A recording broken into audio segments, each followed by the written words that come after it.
Working? Okay. I insisted to use my Mac. Sorry. It's my fault. So I'm coming on the end of the morning, and I'm the only one that invite you from the lunch, so I try to be the less annoying as possible. I'm Mirko. I'm the CEO and founder of a company that is called Data Pill. I'm Italian, as you can hear easily from my accent, and I will not try to hide. The company was born exactly 10 years ago. Right now, after we acquired Mabrian, the Spanish company, 3 months ago, we are the most important company based on revenue in Europe, including UK, of course, in Europe for data for tourism. And we are in 29 countries, and we work for a National Tourist Board, but we want, the large majority of our clients are the smallest destination. We have a pretty unique methodology in collecting data because we are the only company in the world that keeps together location intelligence data, digital data, perception data, and third-party data like market trends. I heard a lot talking about data this morning, data from flights, events, credit cards. So we keep everything together, but we keep together based on location data. We start with the online maps. If you are curious about our methodology, come talk to us later. I don't want to talk about that because you heard a lot of talking about data. I would like to change about the narratives this morning. I would like to say just one thing. This methodology came from year of experimentation, and we map everything in the destination. One of the major bias that we encounter when we talk about tourism is measure tourism through a slice of the market. So measure tourism through the trends of the hotels or the trends of the vacation rental, all the flights. And for us, everything is tourism. And for example, while we map a destination, we start from the online maps and we collect all the points of interest in the destination, everything. So all the hotels, restaurants, museums, all the apartments, all the retail, the gas station, all the offices, everything. Because, while you travel, everything impacting your experience in the destination while you are in the destination. So, this is our point of view. But, today, are you sure you want to use data? I would like to challenge you and try to give you 5 reasons to not use data, because you probably don't need that. You probably, you are doing well even without data. And are you sure you want to use data? Maybe you can take decision based on your gut. Maybe you have some local politician that may advise you in what is better for you or not. So you can, nobody can, criticize you if you take decision on your gut. You have experience. And if you take decision based on your gut, you can define the success on your own term. Maybe the success is the number of followers you have on LinkedIn or the number of followers you have on Instagram. What's easily. So it's very easy to mix the cards in that way. Why use data? Without data, I heard about sustainability. It was very interesting before. Later, I will tell you what we do for sustainability. But without data, you can greenwash. At maximum level. Nobody can challenge you if you are really making something about for the environment or for sustainability. Of course, sustainability is not just environment.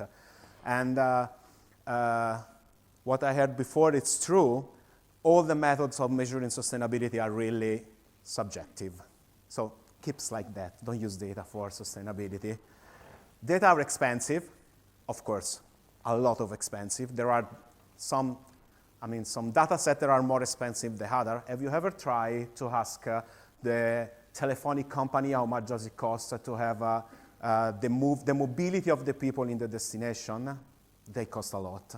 So, and don't use data, just stick to your old way of measuring tourists. And if you are forced to use data, try to use a lot.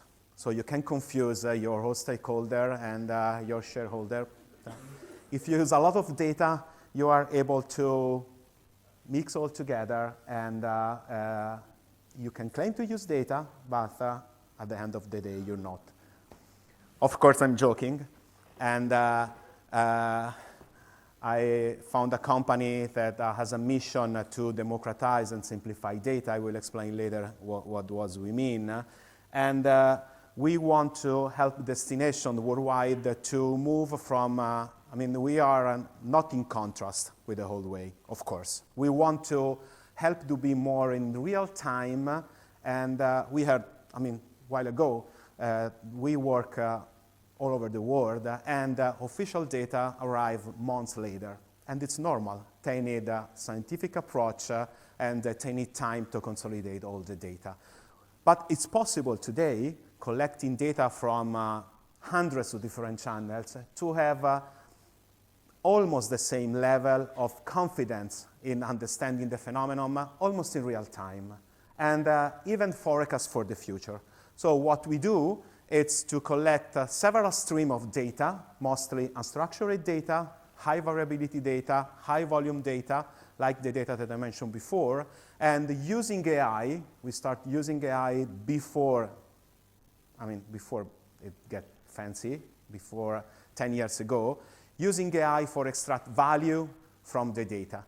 And with that methodology, we are able to forecast the future. And we have a unique approach. Big data with AI, with a simplified interface that everybody can use. I will show you what I mean. And this is what we mean while we speak about simplify and democratize. For us, simplify is you don't have to be a data scientist. You don't have to be a technician. You don't have to be a mathematician. So everybody get the insights that he needs for his job, for taking decision. Democratize signify for us that have to be affordable, sustainable, under the economic profile. We have a very simple tool for destination. I will not show you the tool now, later. If you are curious, just come to talk to us. One of the, I think another point, a very important point of our approach is that we measure complex phenomenon through our specific KPI, high-level KPI, in a simple way. We mentioned before sustainability. For example, I take one for all. We have a dedicated KPI for sustainability that we call Destination Sustainability Index. 100% automatized, 100% global coverage. So, for example, you can benchmark 2 different destinations, or benchmark your destination in 2 different spend time. This is, it's impossible if you use a subjective way for measuring the sustainability, or if you use an offline framework for measuring sustainability, because, of course, 2 different destinations may answer in 2 different ways. So 3 takeaways. We want to give insights, not data. Of course, we have data, but and we provide data if it's needed. But normally, our clients needs, and so what? And now, what can I do with those data? What are the decisions that I have that I can take based on those data? We want to engage operators through all the chains of tourism in the destination. The role of the DMO, of the National Tourist Board, is changing. Everywhere in the world is changing. They are becoming from the entity that are promoting the tourism in the destination, they are becoming more and more a sort of, stakeholder coordination. And our most important clients, for example, the Ministry of Tourism in Italy or the Veneto region in Italy, they are using data, but also in Brazil, they are using data, and they are giving back data to all the operators. They are giving back data through all the chains, so they are speaking the same language, and everybody are based their decision on the same metrics, on the same KPI. And of course, having real-time data, it's quite easy to forecast for the future. I would like to close before to introduce my guest. Our guest, it's our clients, is in Newcastle, our clients from UK, with two cases from Italy. The first one is San Gimignano. San Gimignano is a magical village. It's perfectly in between from Florence and Siena, in Tuscany, very nearby to the Chianti area. I think maybe somebody was been there, was the challenge from them. The challenge was that San Gimignano, it's a beautiful place, but 90% of the people, 90% of the travelers stay only for a day trip without any overnight. And this is a challenge because it's a destination, I mean, in the high season, in the peak season, mostly in over-tourism. But at the same time, the hospitality industry was suffering because was only excursionists during the day. So what we do with them, we help them to identify to make precise marketing targeting with a segment of the market that were most sensible for staying with them, analyzing the sentiment through all their client base. I will jump directly to the results. The results are quite easy. After 9 months, 10 months, 6 months, the hotel booking, it's increasing. The price, the rates for the hotels and the destination, it's increasing through all the categories, hotels and apartments and vacation rental. And this is most important. We have a specific KPI for measuring seasonality, how destination is impacted for the seasonality, and the peak time extend almost double. Almost double. And I think this is the most important outcome. Another example that I want to bring out is that the region of Piedmont, the region of Turin, in the northeast of Italy, northwest of Italy. Turin, the entire region and the city of Turin became more and more sensible to tourism, starting with the Olympics in 2006, 06. And, but they were struggling to position, despite one of the most important regions in Italy for wine and food, they were struggling for positioning themselves in that specific sector. That today, it's, one of the most important, of course, worldwide. So what we help them to monitor their competitors, everywhere in the world, and we help them to start empowering through all the chains, all the operators in these specific clusters of positioning. And I jump to results. For example, look at the bottom of the slide. After 6 months, 7, the perception, for example, of the Langhe region. Langhe, it's a sub-region of Piedmont, very important one because it's a UNESCO area, versus Burgundy, for example, in France, was, not necessary to explain. For example, the sentiment, so the perception that measured the quality of experience of tourists in the area, of course, is not only a simple statistics, it's an algorithm that keeps together feedback and digital traces for more than 130 online channels, was incredibly high. I would like to close with a glimpse on the future. I talk about AI, and we use AI since the beginning, but today everything is changing. And everything is changing for the travelers and for the tourists, but everything is changing also for you, also for everything that are using data and that's working in the travel industry. Focusrite, a couple of weeks ago, 3 weeks ago, released a new report about how travelers are using AI and generative AI, to be precise, and what all around the world. I use just a couple of slides from the report, and I was, very surprised about, for example, the comparison to other technology. Look at the slide. Awareness usage about virtual reality. It's, 30 years that we are talking about virtual reality, probably even more. And for example, in UK, 91%, of course, of people are aware what is virtual reality, and only 22%, that is quite high compared to other markets, have used virtual reality. Metaverse. I remember in the last 2 years, every conference about tourism was about metaverse. Metaverse, UK, 80% of people are aware about what metaverse is.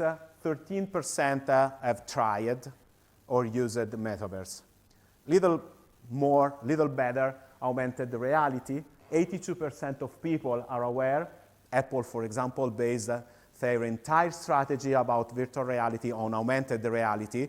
And in tourism, there is a lot of experimentation all around the world about usage of augmented reality to empower the experience of tourists in destination. 22% of people have tried. And generative AI, that's, relatively fresh, relatively new topic. 77% of people are aware in UK. Look on the other market. For example, there are other markets like Germany, 76%. 14% of the people have tried or have used it. And the most surprising data is this one. Are you comfortable of using generative AI to, such ChatGPT, for example, or Gemini or whatever, to help you to plan a trip? And 48% in UK said yes. So travelers already using that. Travelers, look at the other markets. So US 50%, Spain 49%, Italy 47%. So travelers already are using generative AI as an ultimate form of personalization. But, it's completely normal. It's easy, it's fast, it's mostly free. And if I ask for a question, I get a different answer for anybody of you because it's based on my past trends, on past requests, for example. And have you ever asked yourself how you can be there? How can a destination be there? If I ask for a recommendation, for example, to stay 3 days, in Scotland, how can I be there? It's 10 years that we talk about SEO, optimization in the search engine, and now everything changing. Everything changed because nobody knows. As a sort of black box and nobody knows. So we have to stay aware and understand, and also, move in advance, because it's the ultimate form of personalization for the traveler, but have to be, for you, the ultimate way to streamline your operation in terms of analysis of data, in terms of content creation, in terms of simplify. And we talked a few months ago with one marketing manager from New York City, tourism, and she said, something that was always in my mind. She said, I use generative AI because it's like having 3 interns for free that work for me 24/7. For example, we integrated generative AI in our tool, and everybody, this is what I mean, what I told Democratize before, everybody can ask in a natural language simple questions, and instead to diving inside data, complex table, graphs of anything, everybody can have answer in plain English or whatever language you ask for. It's, it's agnostic of the language, and bring you directly to the data without any effort. I think this is the future, for example, for data analysis, because you can ask a direct question and you have AI that helps you to interpret data. And if you are curious about that, let's talk later. I will ask Curtis to reach me on the stage. Before Curtis from Newcastle come here, I would like to take a photo here. If you are curious and you want the slide, just send me a message. You can find the contact, my contact here. I can give you also the direct link for downloading the keynote. That's that one. Thank you.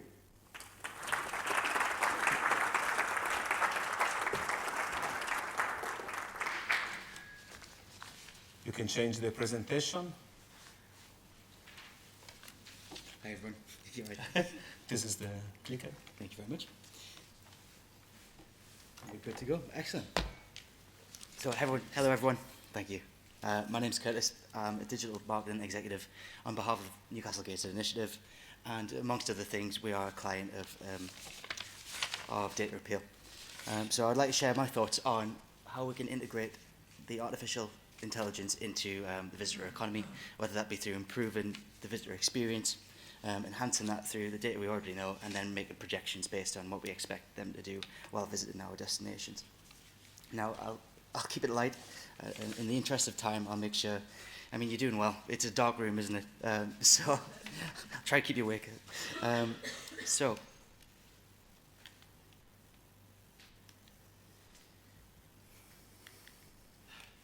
there we go.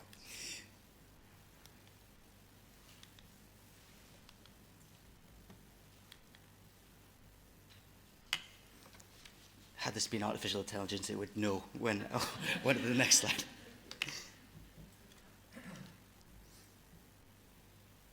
Excellent. So, it's not new at this point.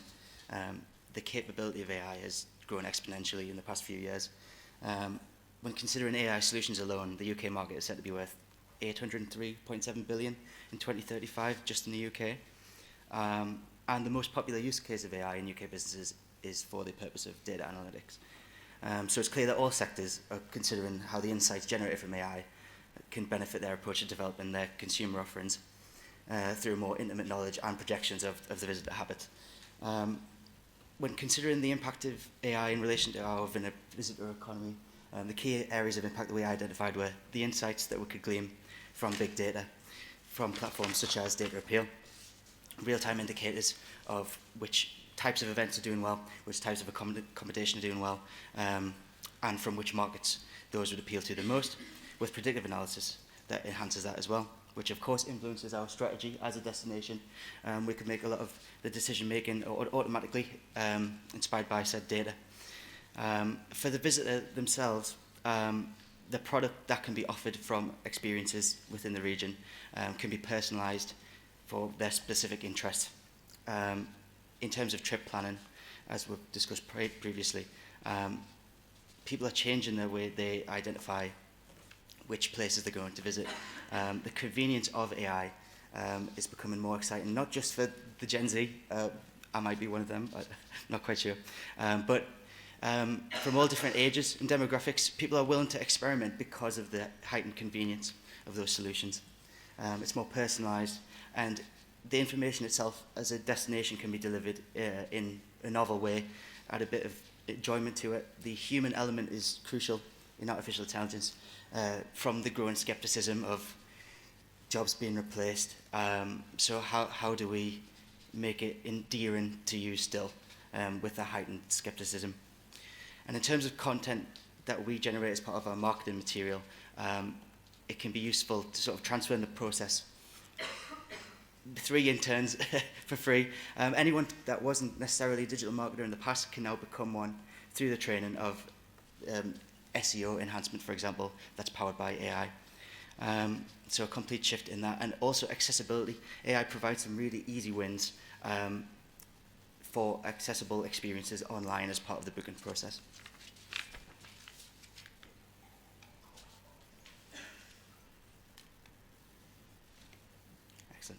So AI-generated insights in particular are a valuable asset to our research team.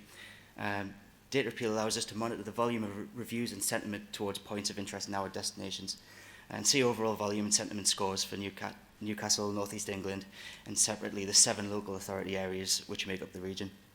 This helps us see which kind of factors are affecting how people are responding to our destinations. For example, measuring how sentiment towards places is affected during busy periods.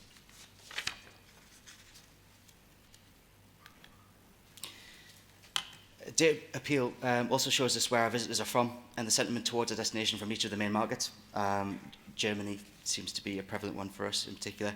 We can look at this over time to see how sentiment has changed following Brexit and the COVID-19 pandemic, or around major events hosted in our region like the Great North Run. And data appeal is also particularly useful for us when looking at international markets in particular. We can look at volume of bookings from each market into Newcastle International Airport, as well as when they're most likely to visit and what they're most likely to book.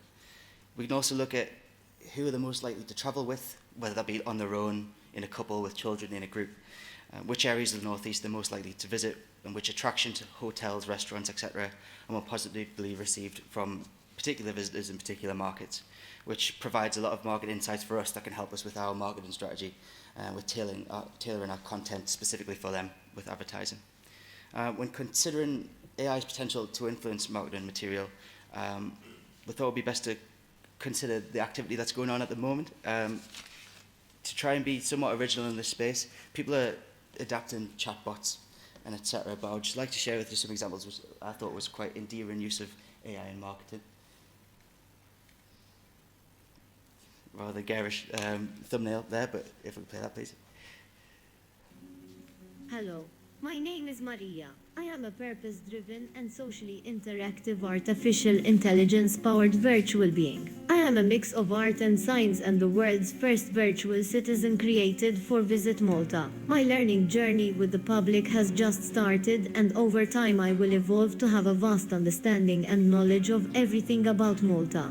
I am also available on a mobile application in multiple languages as a guide throughout the country. See you soon in Malta. I can't wait to meet school children all over our beautiful island and meeting you at fairs, conventions and expos around the world.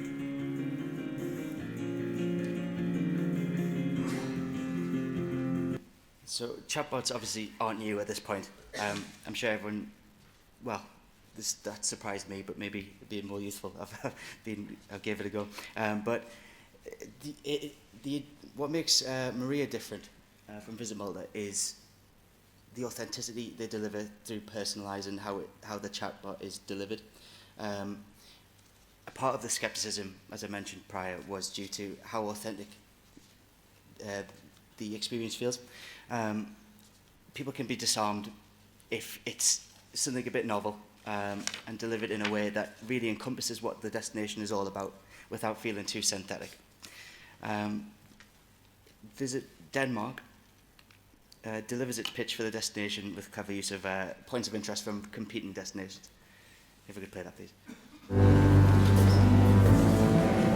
Ah, hello there, dear tourists. While I appreciate the attention, let's be honest. Standing in line for hours just to see me is not exactly the most exciting way to spend your holiday. Trust me, I've been hanging here for centuries and I've seen it all. The pushing, the shoving, it's not pretty. As Vincent van Gogh, I might say, don't just go to see my paintings, go to Denmark. There, you can skip the crowds and enjoy the simple pleasures of life. Like biking through charming towns. Exploring picturesque coastlines. And let's not forget about Denmark's legendary food scene. Wow! That's the true joy of travel. The unexpected surprises and adventures that come from stepping off the beaten path. That being said, I do hope to see you back soon. I do get lonely in this museum, you know.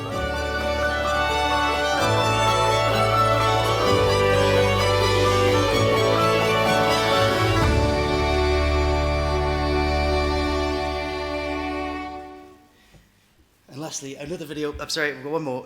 The Faroe Islands combine the former strategies of those two to produce a campaign that delivers an in-person unique visitor experience, which uses AI but enhances physical artwork in an exhibition.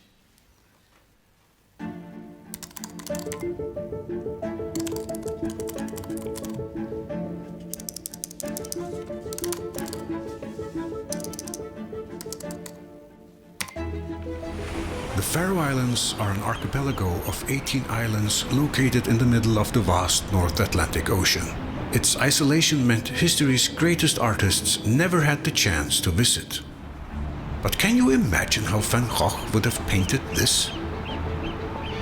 Or how Claude Monet would have painted this? A computer can. By using artificial intelligence to analyze billions of pictures, the computer can learn to understand shapes, colors, and the personal style adopted by some of the greatest artists ever known.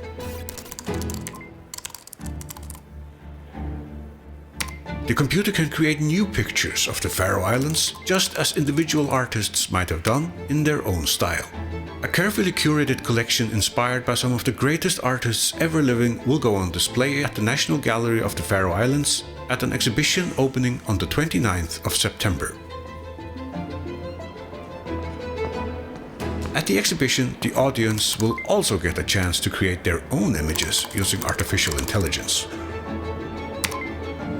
The exhibition raises interesting questions about what art is, what computers may do in the future, and even how Picasso might have represented the Faroe Islands had he been able to travel to see the country.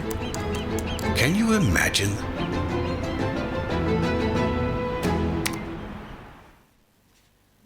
Thank you. So, depending on budget and scope, there are a lot of opportunities for marketing materials to utilize AI in a variety of ways. The experience of which integrating it into a physical space as well is one of the ways to overcome adversity when it comes to people's approaches to AI. Get the next slide, please. Excellent. We might as well skip that one, if that's right. Rules of 3. We've had 3 videos already. Excellent. So, through ChatGPT as well, as touched on prior, the way people book experiences is changing significantly. In packages, people are looking to experiment with AI channels to arrange a tailored package for them. So it's a considerable shift in the visitor decision-making process from perhaps researching venues themselves, researching exhibits, which changes the way destinations need to handle experiences from local businesses. Everything needs to be bookable, in my opinion. I think having a product that's bookable online allows plugins through APIs to connect to ChatGPT and other AI platforms. So it's more important than ever for experiences to be bookable online for visibility through these new ways of package holiday booking. Now, when it comes to our experimentations in particular with artificial intelligence, I would like to introduce you to our little chatbot. AI, Artificial Intelligence. The beauty of chatbots is that it can be tailored, the tone of voice can be tailored to express whatever you so wish. As a destination, we used our website, Newcastle-Gateshead.com, which we populated with blogs and events over the last few years. This information was curated and was delivered to visitors in a little experiment we did. We did have to encourage it to tone it down a bit because it was a bit too authentic and very difficult to understand. But adding a bit of humour to artificial intelligence in marketing activities such as this really allows people to get involved with the culture, ask the questions that they might not ask in local. And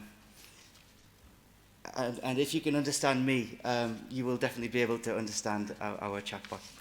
We are working to develop this further.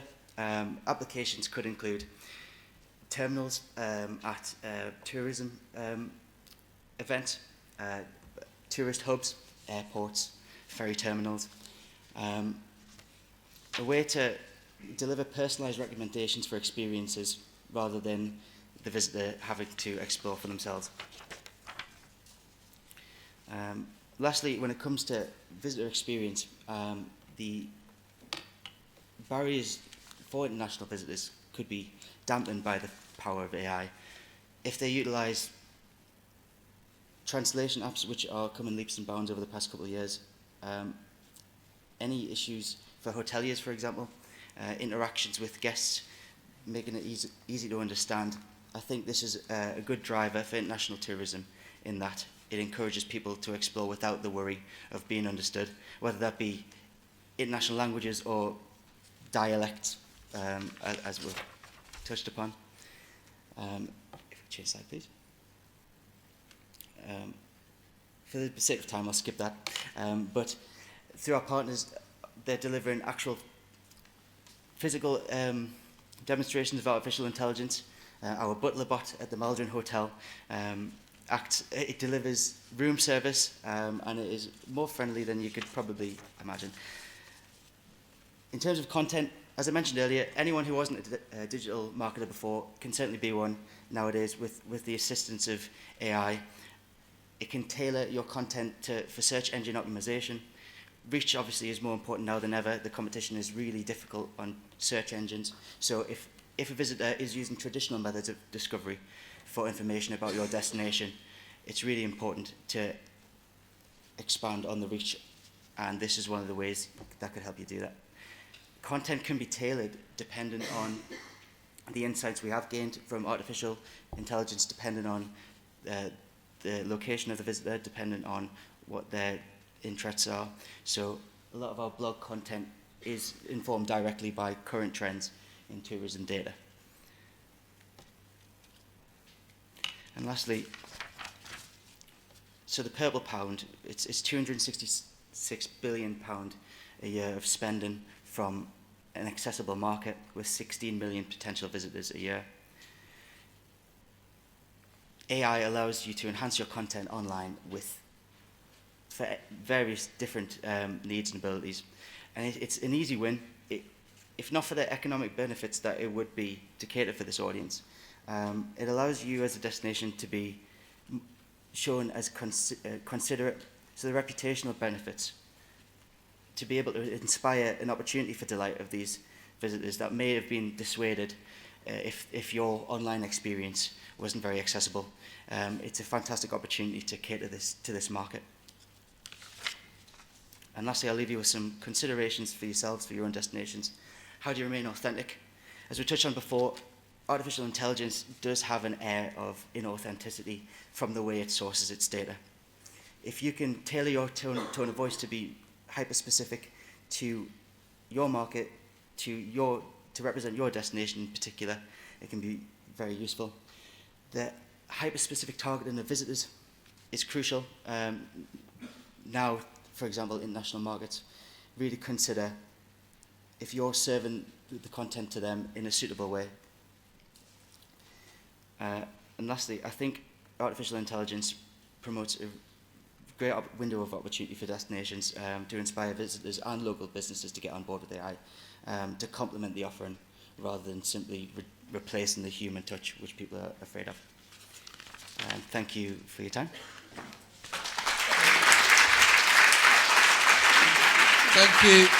Thank you so much, Curtis. Thank you so much, Mirko. I'm afraid we're